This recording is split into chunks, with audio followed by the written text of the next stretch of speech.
देखो हमारा उद्देश्य क्या है अल्टीमेटली, जितने भी हमारे कर्म हमारे द्वारा बने हैं उनको काटना। क्योंकि अगर हमारे एक भी कर्म रहेगा तो उस एक कर्म को भोगने के लिए हमको शरीर धारण करना पड़ेगा, उसके लिए हमको जन्म लेना पड़ेगा, ये सत्य है।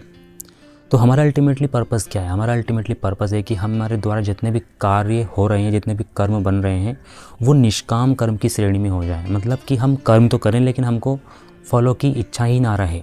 जब हमको फलों की इच्छा ही नहीं रहेगी तो हम उसके कर्म फल के बंधन से भी नहीं बनेंगे। इसको एग्जाम्पल से समझते हैं।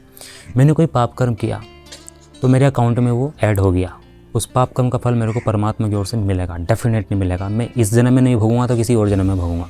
सिमिलरली मैंने कोई पुण्य कर्म किया, उस पुण्य कर्म का भी मेरे अकाउंट में ऐड हो गया, उसका फल मेरे को मिलेगा, अच्छा फल मिलेगा, इस जन्म में नहीं तो किसी और जन्म में मिलेगा। हमारा अल्टीमेट पर्पस क्या है? हमारा अल्टीमेट पर्पस ये है कि पाप और पुण्य के फलों से बचना। और वो तभी बच सकते हैं जब हम निष्काम कर्म करेंगे। क्योंकि ये भी बात बिल्कुल सही है कि भाई जब तक संसार में है कर्म तो करेंगे ही, कर्म करेंगे तो उसके फलों की इच्छा तो होगी ही, बिल्कुल सही बात है, होगी। लेकिन इसका सिर्फ एक रास्ता है, जो उपनिषद भी कहते हैं, भगवत गीता भी कहती है और हमारे जितने भी स्क्रिप्चर हैं सब कहते हैं कि निष्काम कर्म करो, माने फल की इच्छा से रहित कर्म करो। क्योंकि जब ऐसा करेंगे तो परमात्मा की ओर से जो कुछ भी हमको मिलेगा हम उसको सहज स्वीकार करेंगे और हम कर्मों के फलों की इच्छा से नहीं बनेंगे। तो यही एक रास्ता है।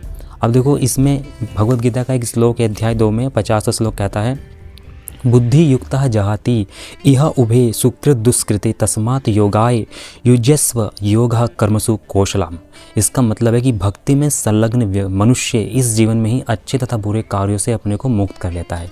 जो व्यक्ति भक्ति में संलग्न है, जो व्यक्ति भक्ति में लगा हुआ है, वो अपने इसी जीवन में अच्छे तथा बुरे कार्यों से अपने को मुक्त कर लेता है। तो अपने को मुक्त करना हमारा परम उद्देश्य है, लक्ष्य है।